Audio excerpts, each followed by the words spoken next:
This episode of Mikey on Mute is brought to you by Dubby Energy. Dubby is a clean energy drink loaded with vitamins and nootropics. Dubby is sugar-free, has 0 calories, and 0 artificial coloring. Use promo code MikeyOnMute to save 10% on your order at dubby.gg. That's DUBBY.GG. And remember, promo code MikeyOnMute, all one word, will save you 10%. Hello, everyone, and welcome to another exciting episode of Mikey on Mute. I am your host, as always, Mikey, coming off mute to share part of my story of mental health battles and also to open up that conversation with you. Today is episode 6. Tell me I'm worthy, please. I hope you all enjoyed episode 5 when I talked about my staying impatient. I know that can be a little triggering for some people, so if you couldn't make it through the episode, I totally understand. Welcome back to this one. Going to be less triggering on my side, so hopefully less triggering on your side. Today we're talking about external validation. Per PsychCentral.com, external validation is the acknowledgement of your strengths and emotions from others. Validation is a common need that most of us experience. It feels good to have validation. It feels good to be told that what we are feeling or experiencing or doing is correct. It's a human need to have validation. However, too much or too little of anything is not good, and the same thing applies with validation. So when therapists and psychiatrists and researchers look at this, they kind of tie it back a lot to childhood, just like a lot of other things with mental health. Because if you seek too much validation as an adult, if you are constantly seeking that external validation, it may be because you either had too little or an extreme amount of validation as a child. It could have gone either way. This can affect how you manage and process your emotions and may shape your personality, and it can even influence your attachment style. Attachment style is something that's highly talked about, tied to mental illness, especially with things like anxiety, borderline personality disorder, and so many other things.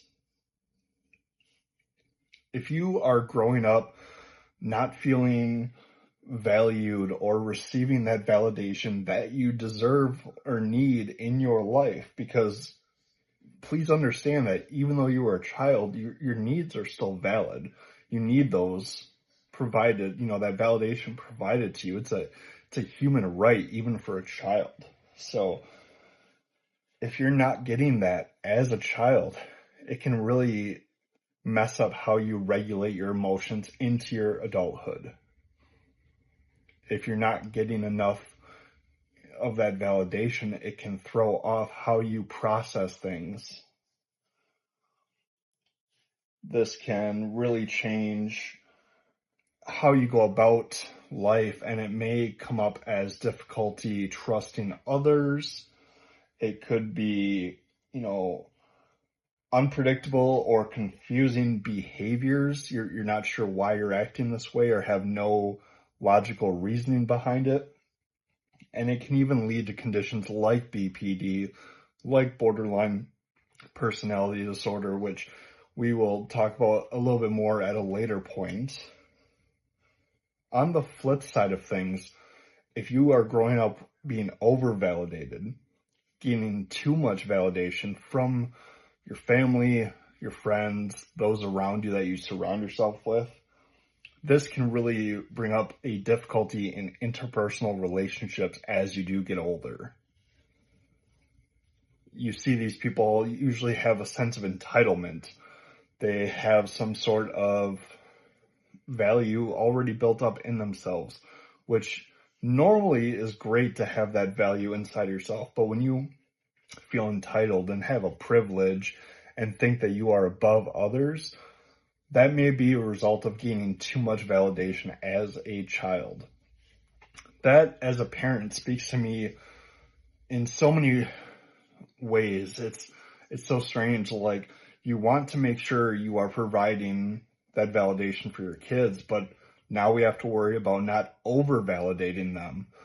We don't want them to have a sense of entitlement, because sometimes if you over validate a child and they do have that sense of entitlement, you can see it lead to things that have like narcissistic tendencies.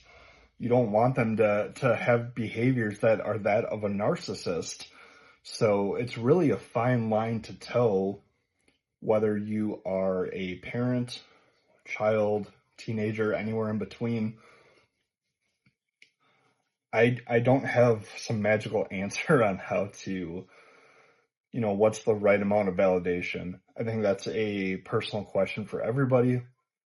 It's going to vary based on what you need, what you needed. And I would suggest talking to your therapist about it.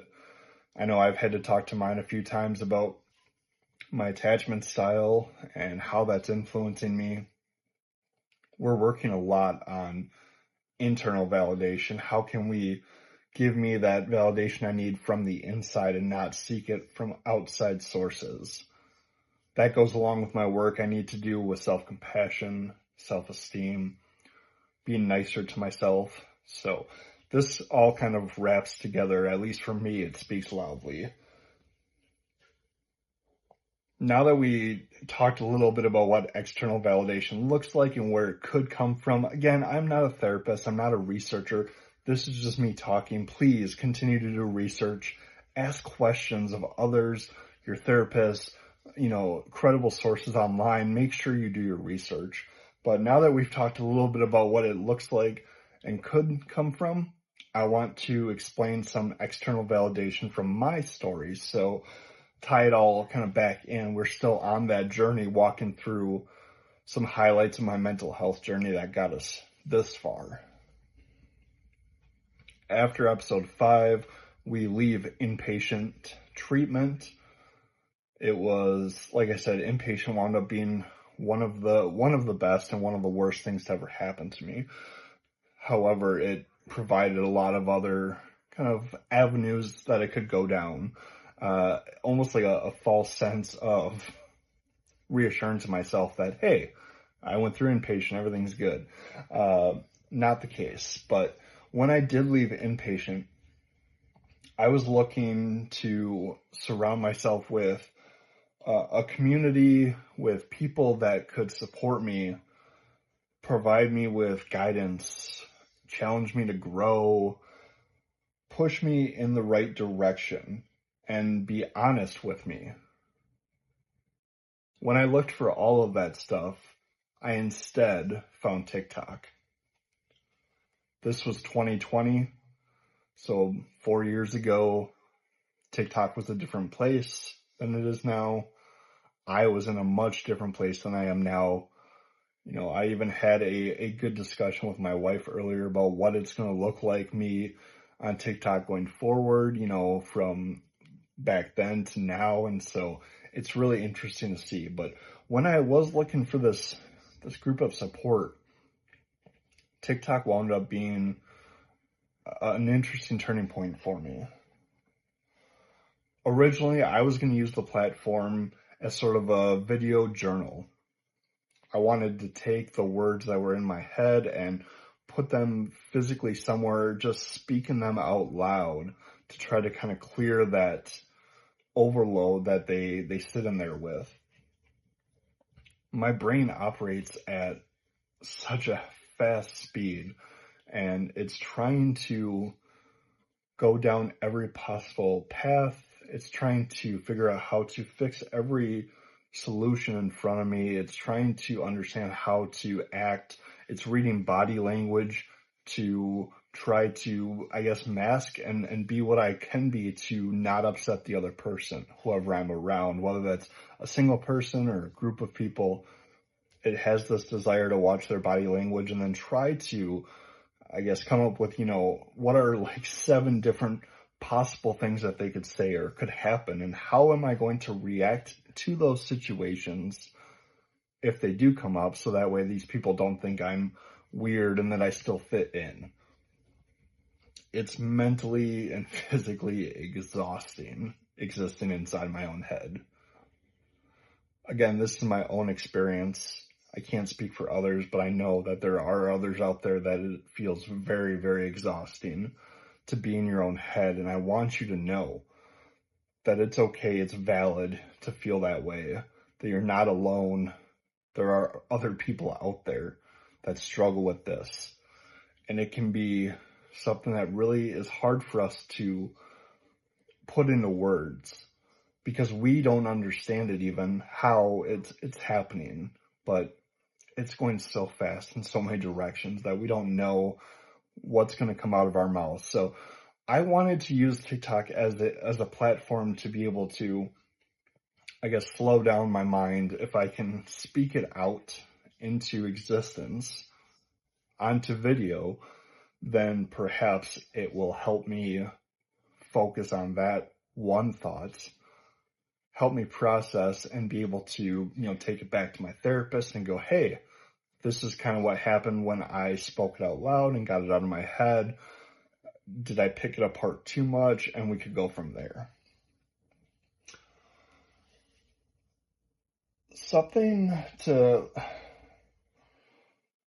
got in the way of me doing a video journal on TikTok. I tried to do the right thing and have it just be that. But the comments, they made me feel good. It was a boost of serotonin.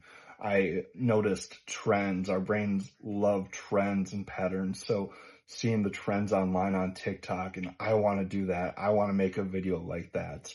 Then seeing these transitions, oh my goodness, how do I do that? That transition is cool.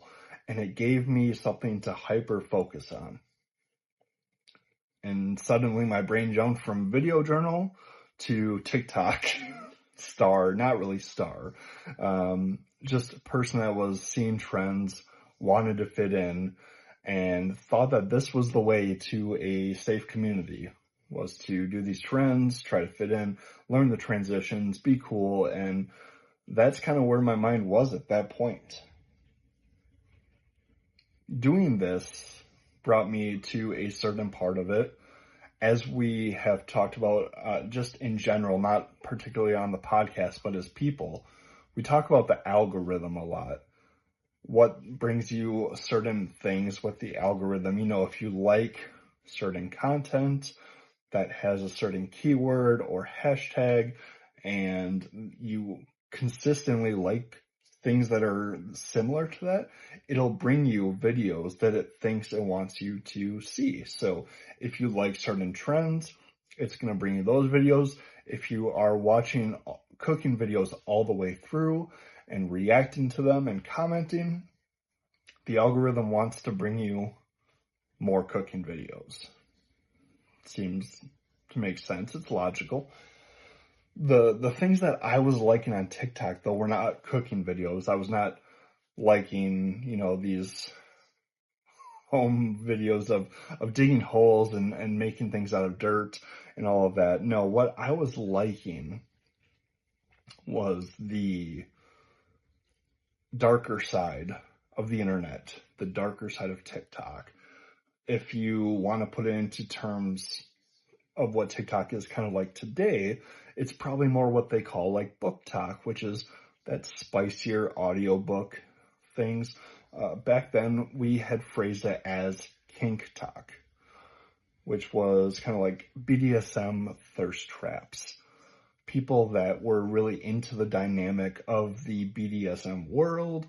And so we created, not we, like it was already there, but I got invested in kink talk, the thirst traps, the videos, the trends, all of it. The algorithm, my entire feed became kink talk.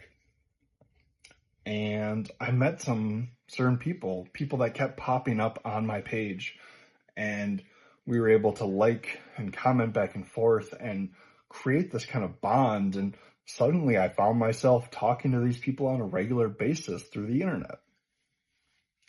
We became kind of a TikTok family, if you will. And I'm going to put family in quotes because these people were not my family. They were strangers on the internet, which can be great. Those connections can definitely turn into something authentic. But at this point in my life and that group of people, I was joining just to fit in. I wasn't joining because they made me feel safe. I wanted to fit in. I wanted to do what they did. And it seemed best to join them. So I joined this sort of KinkTok family of creators.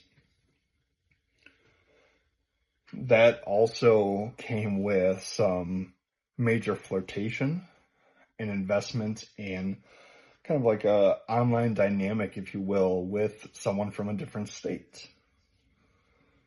It seemed safe for me to be online and flirting with somebody that was states away.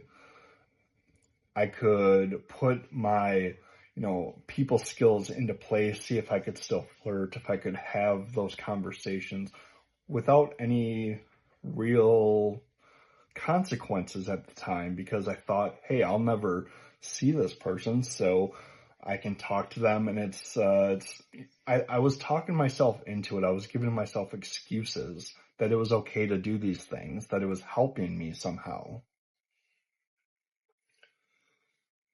Joining this family and meeting this person, it really shaped the kind of content I made. I made the content they wanted to make.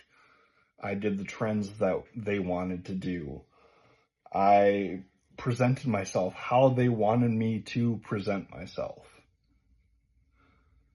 More than just a hashtag of whatever the family name was, I became a version of myself that was whatever they thought I should be. And it worked.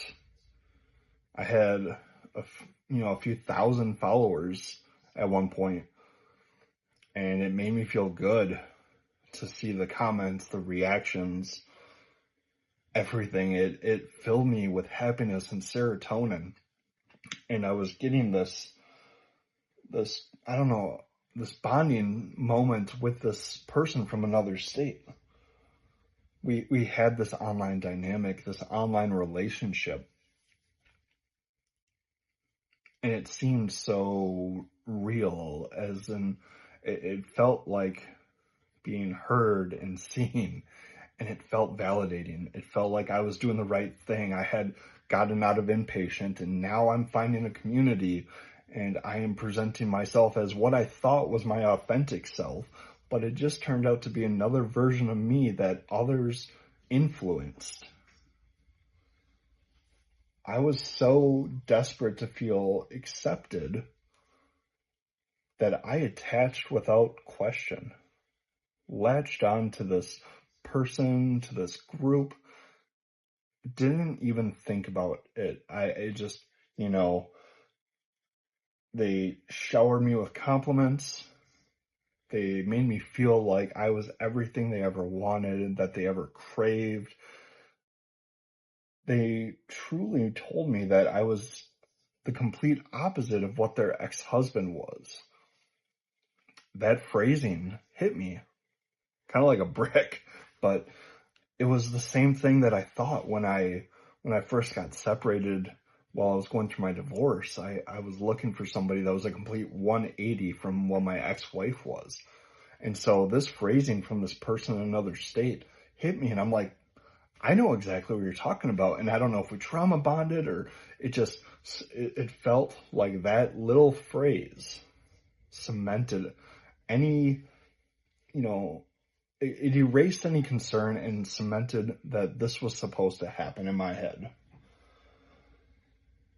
In typical Mikey fashion, I jumped in headfirst to this relationship, if you will. It was a relationship. There is no, if you will. But I jumped headfirst in. There was no concern, no safety vest, anything. Just right into the water. I flew out to meet this person flew out to a whole different state, a state I've never been to, on blind faith that they were going to be there and pick me up and I'd be safe. There was no concern in my head. It just made sense. Yeah, fly out, meet this person. You have this amazing connection online. The next logical step was to meet them in person. Right? Right. I trauma bond with this person in person. We are at a point where we're already discussing a future together that neither of us know. Like, we know that neither of us can hold up our end of the bargain on this, but it's fun to talk about. What would we do? What does the future look like for us as this magical couple that just sprang out of nowhere on the internet? It was nice to ignore reality for a couple days. It was nice to not worry about the things that were normally bothering me in life because I was in a different state. I was with somebody that cared about me, or told me they cared about me at least. And I felt wanted. I felt on top of the world. I had them telling me all of these things. I had people online commenting about how amazing I am, whether it was on my looks or my transitions or my content. It was just this flood of support, and I kept reaching because it felt good. It felt like I needed it in a way that I can imagine, like needing a certain type of substance. We did this relationship for a couple of months, and I think we reached a point where it was not enough attention or validation for either one of us. We both were suffering our own journeys and battles with mental illness. They were battling with their divorce happening. I was battling with trying to figure out the best way to go about learning who I am. And I really think, once it got to a point where we were getting jealous over if someone got comments from a certain person or, a certain gender of it was one of those ridiculous things that you're like, oh my gosh, how dare this person comment on their stuff? It's a public platform there for basically for commenting and liking. That's what it's there for. And so we were getting irrationally upset over these things. We were getting mad at each other because we couldn't follow through with the things that we were dreaming of with this grand future that we had. We couldn't move states immediately. We couldn't, make this life happen within 2 months. And so, of course, that means it's all just thrown out the window, right? So when trying to talk to them and set boundaries and explain my concerns, all while balancing trying to find that serotonin again of external validation, whether that's reading through the comments or talking to other people in this TikTok group and family that I had made, maybe being flirtatious with some extra people, it got to a point where when I tried to talk to this person and explain to them that I think we were doing the wrong thing being in this relationship, instead of talking back, they blocked me. No word. They blocked me on text. They blocked me on TikTok. They blocked me on any way that we were messaging each other. And I felt a really big hole. One that I wasn't expecting for something that was a very quick couple month thing. And it felt as fiery and as headfirst as we jumped in. That's how hard it ripped that Band-Aid off and felt when that blocking happened. And I was mad. I was angry. And I didn't know how to process that. I was upset because I needed some kind of closure, I kept saying. And it was really just a spiral of another person left me. I wasn't good enough. All those negative thoughts that I had been dealing with for life came rushing back. If I felt good about myself at all through this validation process, that was gone. It was back to complete self-critic, whether that's the inner critic or just how my negative thoughts work. And I couldn't figure out what to do. I thought I needed this kind of closure, and I'll find out later in life that closure isn't always what you need. Sometimes not getting that closure that you're expecting or wanting is actually the better way to go about processing those things. However, this hindsight, this 2020 thing, didn't hit me at that point. That's not how I was thinking, and so it's nice to look back on, and I can logically say that, but at the time, wasn't quite thinking that. So what's my solution? I can't get closure. What is my solution? And my solution at that time is to start posting more. One, maybe if I post more, things will get to her, and there'll be some way to trigger an emotion to get her to talk to me.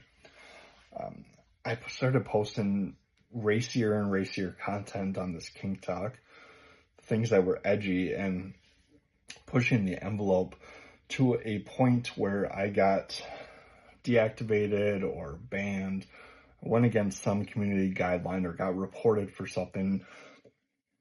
I never did anything that I was aware was against guidelines, but obviously something, and I wasn't thinking, so who knows.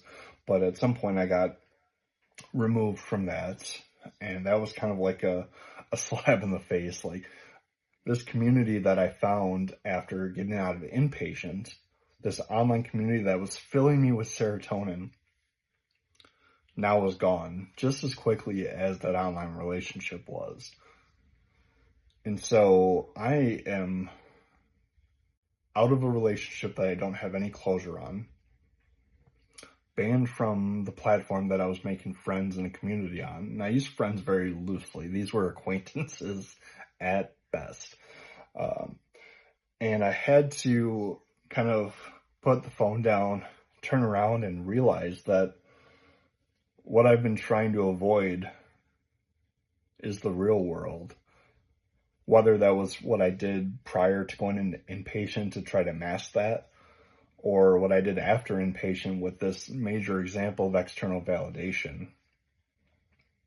I was really trying to avoid the real world, and while this is not the only example of external validation in my life, it's one of the biggest, and it was a really important time in my life for me to experience that. Just because it was negative doesn't mean it wasn't important to experience. And that's been hard for me to learn too, that the things that are important to your life don't always have to be the sunshine and rainbows things. It can be those hard lessons, those moments that really change everything. And so now I am off of this platform, unsure what to do or how a relationship is supposed to work, because clearly at this point I don't know how anything is supposed to work. I can't process it, so I just have to kind of look and turn around and do the one thing I know how to do best, and that's go back on mute, go back to isolating, back to myself. Before we go any further down this journey, I want to thank everybody for listening, for going through this with me. I appreciate you more than words can even say. So please, if you're listening on Spotify, give this a 5-star rating. Share it with some friends and family that you might think would benefit from hearing it. We're getting closer to the moment of me being able to have some two-way conversations and bring you guys in and talk about everyone else's battles and how we can break that stigma that, talking about is taboo or reaching out for help is bad. So I'm so excited to get closer and closer to being able to have these conversations with you. I want to thank you also for getting through these episodes with me. I know sometimes I can ramble. Sometimes I'm going to kind of go off on tangents or maybe repeat myself. Please understand that these sessions, as much as I'm glad you enjoy them, are really here to help me tell my story and fill in some blanks that have been in my head for a while. I'm hoping that by telling my story, I'll be able to remember some things that are blocked away in that imaginary, file cabinet that I've talked about that's in the back of my head. Maybe the more I talk about these things, the looser that drawer comes. And it's going to help me and hopefully helps you. If any of this resonates with you, that's great. If I can get one person to listen, one person to understand or hear me, and it helps them, that's all I need. Before I give you some kind of TED Talk, this is Mikey going back on mute. This episode of Mikey on Mute is brought to you by Little Jerk Society. Little Jerk Society is a clothing company fueled by the raw energy of creative rebellion, celebrating those who march to the beat of their own drum. They care deeply about mental health and believe in a world where everyone can thrive, regardless of their challenges. Use promo code MikeyOnMute to save 15% on your order at littlejerkclothing.com. Again, that's littlejerkclothing.com. And remember, use promo code MikeyOnMute, all one word, to save yourself 15%. Go off and make a change.